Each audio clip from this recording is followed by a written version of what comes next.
Edward Brown, host of the Best of Investing, here to remind you to tune in this week on Saturday at 8 p.m. Our guest is going to be Jack McDowell. You're not going to want to miss this show. That's the Best of Investing on Saturday at 8 p.m.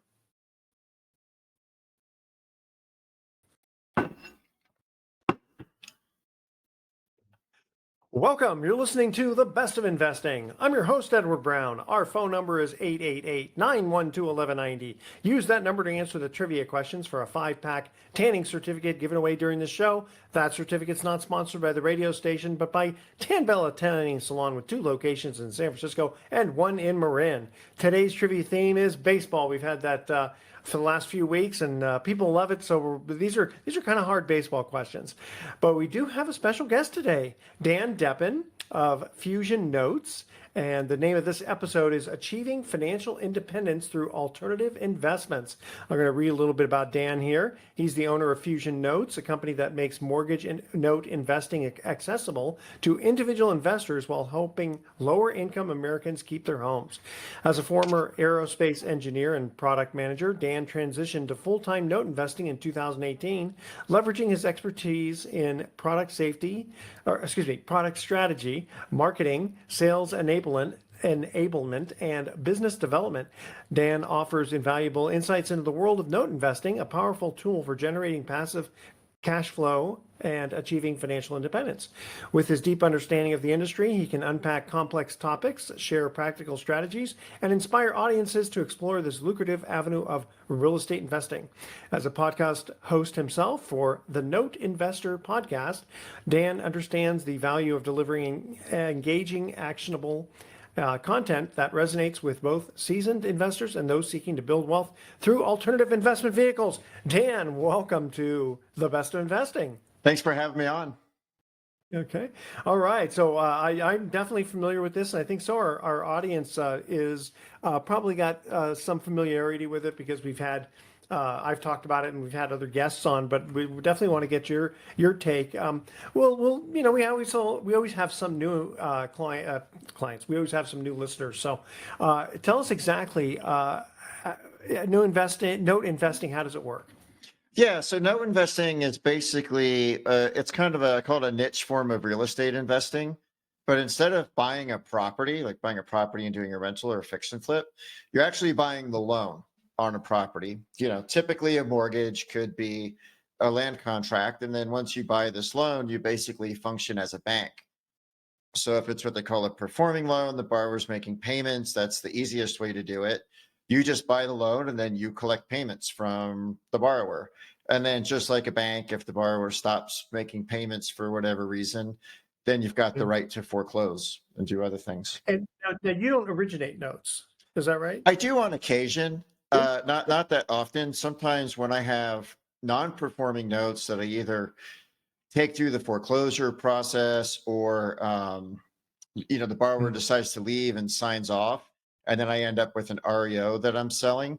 If I can, I like to sell the property using seller finance to create a new note, because then I stay in the deal and I've got another note to replace it. And do you usually portfolio those notes? What do you mean by portfolio then? Keep them in your portfolio versus selling them to other investors. Yeah. So back a few years ago, I was buying a lot of non-performing notes, and I got pretty good at working with borrowers to get them performing again. And then I would turn around, I would get them reperforming, season them a little bit, and sell them to cash out. And then I realized a couple of years ago that was kind of dumb. And so now I just hold on to those notes. In fact, one of those notes I had sold a few years ago, a while back, I bought back from the person I sold it to. So I don't sell a whole lot of notes these days. Well, I wouldn't say it's necessarily dumb, because it all depends on if you could sell it at a good price, a small discount, and still give a decent rate of return to an investor. You free up cash to go buy some notes. So it's not the worst thing in the world. Tell you what, we're going to go to our first commercial break here. We're talking baseball is our trivia theme, and here is the first trivia question. This is kind of a silly one, actually. What slugger's name is composed of 4 body parts? Now, this is somebody who played in the 80s, I think. What slugger's name is composed of 4 body parts? And again, I don't want to say it's a trick question, but it's a silly one. All right, call 888-912-1190. First caller with the correct answer wins that tanning certificate. I do want to make a mention here for the Transcendence Theater. Check out their upcoming performances. It's like having Broadway out here on the West Coast.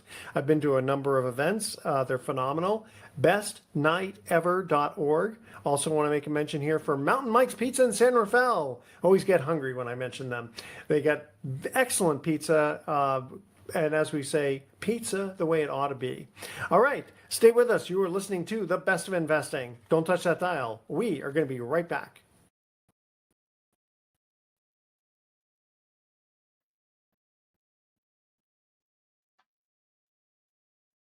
Welcome back to The Best of Investing. I'm Edward Brown, your host, along with my special guest, Dan Deppen of Fusion Notes. Our first trivia question in baseball.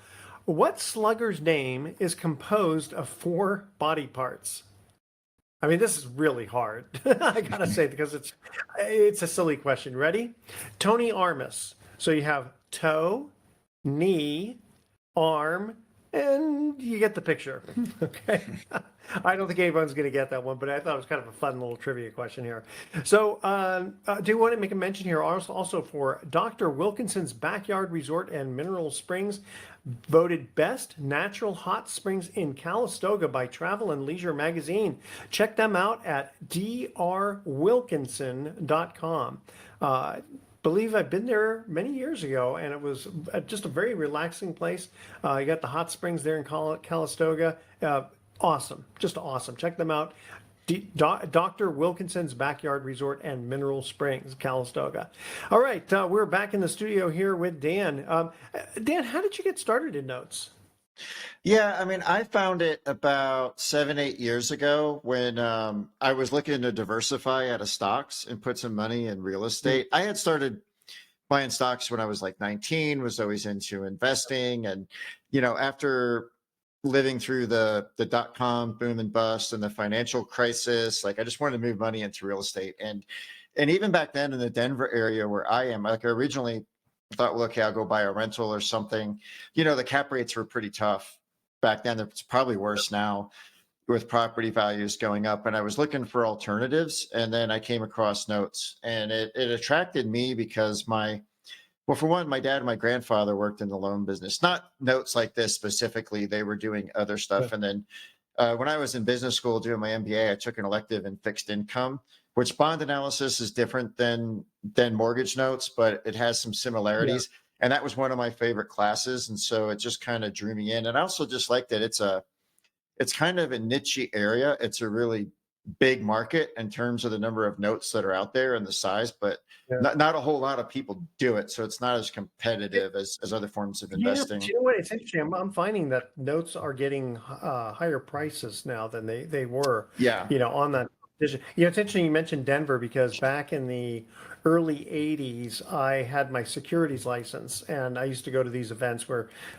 limited partner or general partners have these partnerships, and they were trying to get people to buy, into these partnerships. And this one guy was touting Denver, and at the time they called them see-through buildings, and which are kind of like in New York right now, where it's like the market in Denver was horrible. That was probably that was before my time, but that was probably after the oil bust, right? Like when oil prices collapsed in the 80s.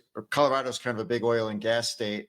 I think that like really decimated the area. Yeah, Houston and Denver. Yeah, so these guys were trying to get people to invest, and people were going, it's a scary time to invest. Now, eventually, it did come back quite a bit, but I just thought that was it. What part of Denver are you from? What part of Denver? So I'm actually in the suburbs. I'm in Erie, so I'm about 30 minutes north of downtown Denver. Yeah. Gotcha. My sister lives in Boulder. So, that's 20 minutes west of where I am. Yeah. She likes it. So let's see here. And why do you prefer notes over other types of real estate investing? I just like them because, for me, it's easier to find deals. And I think the rates of return you can get can be more attractive. Like it's fairly straightforward, to get low double-digit returns on pretty solidly performing notes. And these days, and Well, how do you do your due diligence? Oh boy. To make sure that it's, Yeah, yeah, so go so ahead. so that's a big topic, but like keeping that brief. So part of it is assessing the value. So getting photos of the property and looking at comps, you might get a broker price opinion.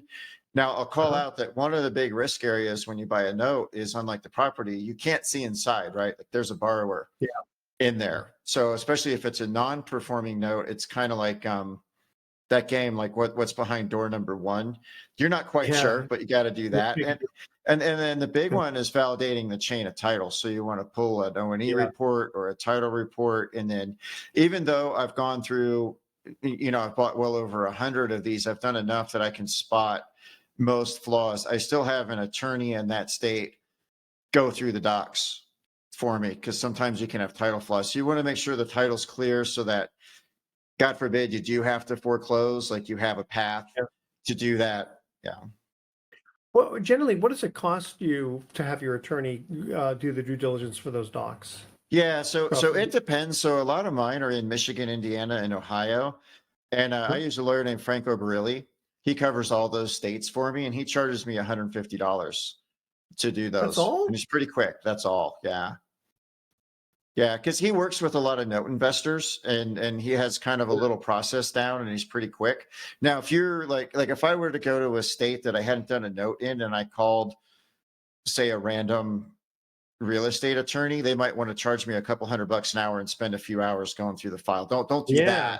that. You want to make it clear, like, hey, I just want you to look through this and make sure the title is clean. Other people may charge you more, Exactly. but yeah, you don't want to get into that hourly thing with attorneys. Well, that's phenomenal. Tell you what, we're going to go to a next commercial break here. Here's our trivia question, talking baseball. Uh, Name four players who have hit a home run as a teenager and after turning 40. Four different players who have hit a home run as a teenager and after turning 40 when they're in the big leagues.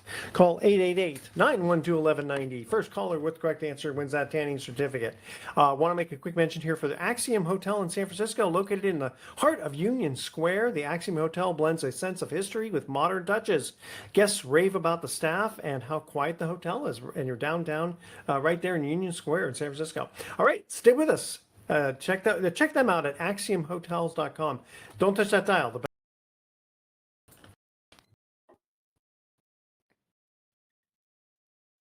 Welcome back to the Best of Investing. One more time, I'm Edward Brown, your host, along with my special guest, Dan Deppen of Fusion Notes. Here's our second trivia question. Again, kind of hard. But poor Dan, I usually ask easier questions, so I don't know Yeah, if you're a big baseball fan. I mean, you got the Rockies there. I do. Yeah. Okay, name four players who have hit a home run as a teenager and after turning 40. Four players. One of them's really hard. But can you name any? You think you can guess one? I'm gonna go Barry Bonds. I don't know. He didn't hit one as a teenager, Okay. apparently. Well, if he did, he's not in here. So Ty Cobb, and which he was not a big home run hitter, but he hit at least one. Rusty Staub. That's a name that's I had tough that to baseball remember. card. Yeah. Oh yeah, okay. Gary Sheffield. That Okay. one was hard too. And Alex Rodriguez. That's probably the easier one to guess, but that's okay. Uh, All right. So Dan, we're talking about notes here. Now, what makes you different than other investors? I think what makes me a little bit different is, a lot of times investors will either there's kind of two main kinds. Some of them, especially ones with engineering backgrounds like me, they have a little bit of a tendency to get stuck in analysis paralysis. Like they're really good at analysis, but they never quite pull the trigger. And then I know a bunch of other people are friends who are, very talented investors, but they take what I call kind of like a fire ready aim attitude. And they're, Yeah. very aggressive, and they take a lot of action to get things done that way. I feel like I'm kind of a decent balance between the two. Like I'm pretty good and pretty fast at analysis, and I'm decent at doing just enough and then making decisions and moving. So being able to do a reasonable analysis and do it quickly and then move on. Most people seem to get stuck in kind of one extreme or the other. Yeah, I mean, I could see. Okay, so you look at the BPO if you have it, or Hmm. maybe do you use Zillow and those kind of Yeah, so companies? so Maybe. I do. It depends on the deal. So if it's a, let's say, especially a non-performing deal where I might have to take it through foreclosure, and Yeah, the property value is really going to be key, then I'll often pay to get the exterior BPO. I might also have my realtor give me a second opinion on yeah, it. Now, a lot of the notes I've been buying, especially this year, are performing notes, and they were originated a while ago, so they've got a lot of equity, right? So if the yeah, Zillow values are all like $150,000 and there's only a $50,000 balance on the loan, I'll get photos of the property. I'll pull a property condition report to make sure that it's still there and it's okay. I yeah, won't necessarily focus on the BPO, but what I do like to do is go into Zillow and just look at the comps. And it's not an in-depth yeah. analysis, but I just look at the neighborhood and see what The stuff is neighborhood. selling for, right? If stuff is selling for prices that make sense, that's good. Sometimes I see ones where you'll see these properties that sell for like 20,000 sprinkled in, and that indicates, okay, maybe it's a blighted neighborhood, or there's some stuff going on Yeah. there. Or it could be a relative selling to them, That could that sort always of thing. happen too. Yeah, like if there's one, that could be an outlier. Sometimes you see neighborhoods where Yeah. like there's a bunch and you poke into it and there's something else going on. Yeah. So what do you do your own servicing, or do you hire No, no, okay. I always hire licensed servicers. So I think I've got 5 of them now. I wish I had fewer, but I don't Yeah. self-service. The reason for that is there are so many regulations that they have to follow. Yeah. I feel like it would be impossible for me as an individual to keep up with that, and it would be such a big job. It wouldn't be worth my while. I like having the licensed servicer Sure. because then if you do have to foreclose, you've got all the records from them. Because the other thing you could imagine that would happen, right? If you self-serviced and you had to foreclose, one of the things borrowers almost always say is, I sent the payments into the servicer and they kept them or didn't credit me. And so that story doesn't fly so well if it's a licensed servicer. But if it was just me and I Yeah. had like a shoebox full of receipts, that Yeah. could get a little bit dicier. So I always use And a third party yeah, servicer. they don't charge. Generally, they don't charge too much. The only problem that I've seen with that is, but again, like you said, you got to pay to play. Is if the monthly payment is low, then Hmm. even them charging $20 a month, it's a fairly high percentage. Yeah, that's a good Yeah. call out, right? So that goes into my pricing process. So I factor all the Yeah. costs in, and yeah, I have to adjust my pricing if it's a low P&I. Now, do you buy direct like seller carryback notes, or are you Yeah, buying from? Oh, you do that too. yeah, Okay. I'll do All right. that Well, as well. we'll get into that. Okay. Here's our third trivia question. Talking baseball here. Who is the only pitcher to surrender home runs to all three of the Alou brothers? That's Felipe, Matty, and Jesus. There's only one pitcher. Again, these are really hard, so don't be embarrassed if you don't get it. All right, call 888-912-1190. The first caller with the correct answer wins that tanning certificate, which is worth about $100. All right, stay with us. The Best of Investing. We'll be right back. Don't touch that dial.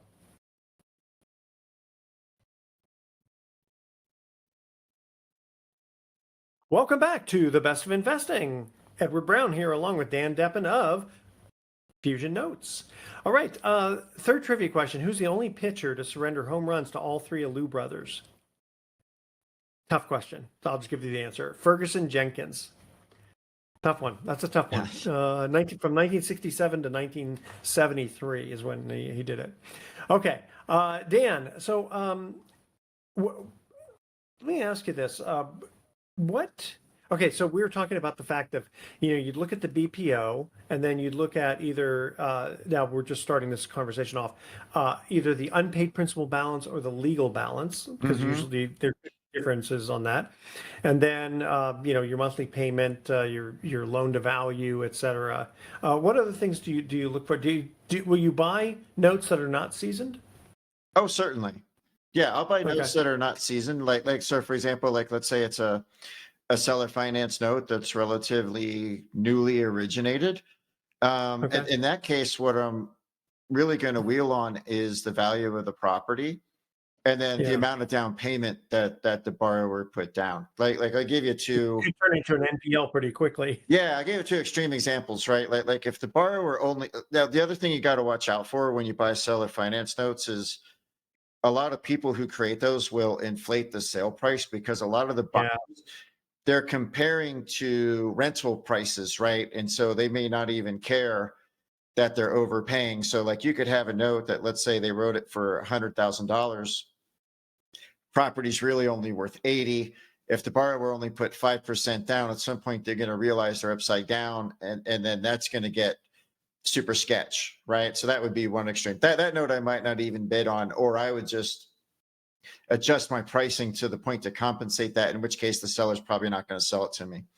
Like buy it for like 40,000 or something, you Yeah, know? yeah. And you know, the other extreme would be like a property that was sold for an appropriate price, and let's say the borrower put down 25% or 30%, you know, that's a much different ball game. Sure. Like now, if I do have to foreclose, it's not necessarily going to be that big of a deal. Yeah. And are you okay with buying long-term notes? Yeah, I have a lot of notes that are written with 30-year terms. Now when you're buying existing notes, you're typically buying those at a discount.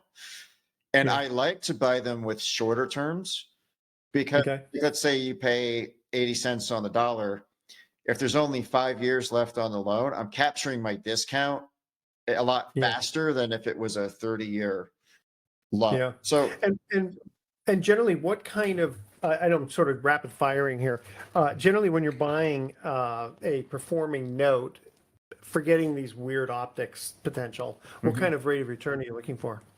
Yeah, so depending on the risk level, and what I'm buying it for, like let's say it's a very safe seasoned Yeah. note with a lot of equity, and I'm going to put it in my self-directed IRA. I just want that to be safe and not mess with it.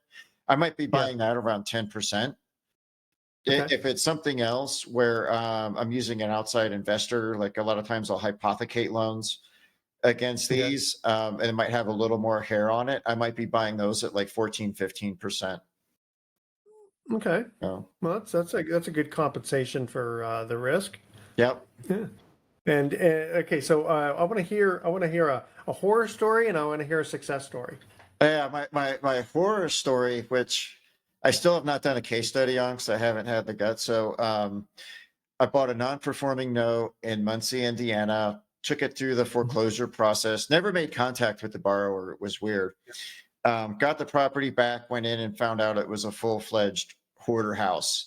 I mean, literally waist deep trash Oh, hoarder, yeah. throughout the entire thing. And I had to get 4 40-yard dumpsters worth of stuff to clean it out. It was You wonder how ridiculous. people could either live like that, or I guess maybe they use it as a trash can. It was, I mean, honestly, I mean, like I said, I was never able to make contact with the dude. I'm no expert, but it seemed like there must have been some mental health issues there. Yeah. That was rough. But I got buried on that one. That one did not go well. I got the property sold, but I think I lost $19,000 on that one. The only Yeah. saving grace was I did it with my own money. I didn't have an investor on that one. Yeah.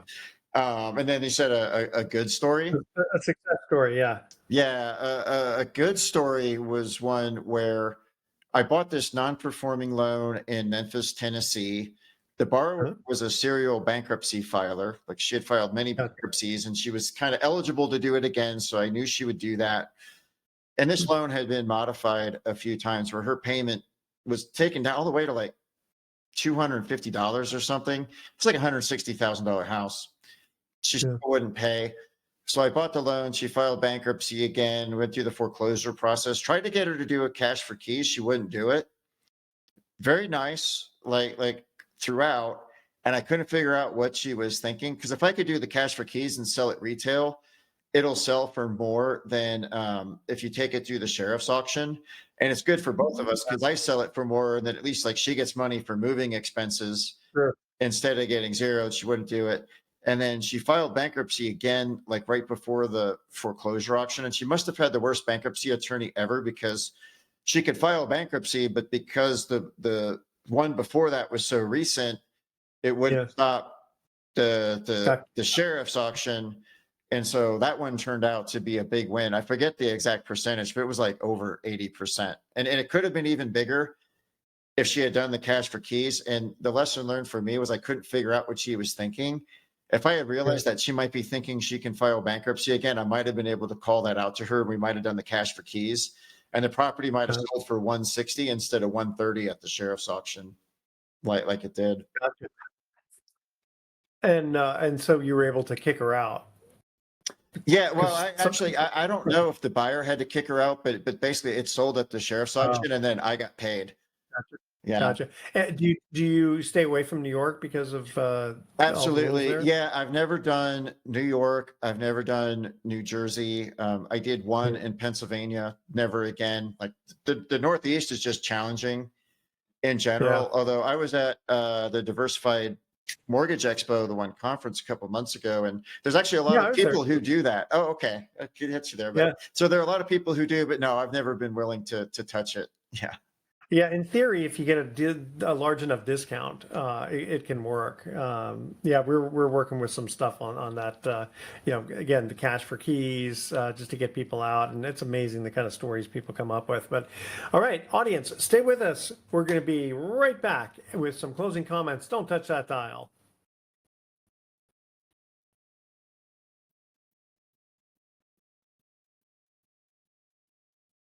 Welcome back to the Best of Investing. Last time for today, I'm Edward Brown, your host, along with my special guest, Dan Deppen of Fusion Notes. No trivia question, but Dan, how do people get a hold of you if they're interested in looking at notes with you? Yeah, so the easiest way to get a hold of me is to go to my website, fusionnotes.com, or if you want to go to fusionnotes.com/listeners, it's got links to all of my stuff there. Okay. Yeah. Very good. So we definitely talk the same language because I actually manage you had mentioned off air that you don't have a fund, you do a bunch of one-offs. So at Pacific Private Money, we have a fund called the Pacific Southwest Note Fund. Originally, we called it that because we were buying mostly notes in Texas and primarily the seller carryback notes. That was our specialty. And then we were raising more money, and so it was hard to find good notes. So we decided to kind of branch out to other states. Yeah. So in our fund, it's like a mutual fund, right? And we just pay our clients a flat 8.5%. The interesting thing is that the optics on this are probably one of the most conservative funds because our average loan to value is under 40%. Oh, wow. And there's no debt. So we're not enhancing the yield. So we're just paying our clients 8.5%. And whenever anybody's wanted to redeem for whatever reason, so far we haven't had any problems redeeming people fairly quickly. Usually within 30 days. There's no guarantee on that. Because we're buying long-term notes. But a lot of these notes they do turn over. And we were mentioning off air that for whatever reason, sometimes people just pay off their notes. Sometimes it's just low. Like we have notes that were $50,000 and suddenly, they made some principal payments and now they're down to $8,000 and they'll just pay it off. Yeah, I've had that a lot too. Back to our earlier discussion about the loan terms. That's the other reason I like the shorter term loans, because sometimes, the borrower just writes a check and then you capture the discount right away. Exactly. And then your yield goes through the roof. We actually had one success story. This was actually not in our fund. This note was it just at the time we didn't have the money in the fund to do it, so we did it as a company. We bought a note for 200 and some odd thousand, and it was in New York, and the unpaid principal balance was like 450 and or maybe it was like 300 and we paid like 220 for it, something like that. And for whatever reason though, the fair market value of the property was in an area where, like, across the street properties were expensive, but on the other side they weren't. And the unpaid principal balance on this, because the borrower hadn't paid for years, was like over $1 million. And so the borrower called up one day, and we'd only owned this note for less than 18 months, I believe. And he called up and he said, "Would you guys accept a short sale?" And we said, "Well, maybe. How much?" He said, "How about 900,000?" We said, Yes. Thank you, sir. May we have another? Hopefully after a pause, like not too quick, but yeah.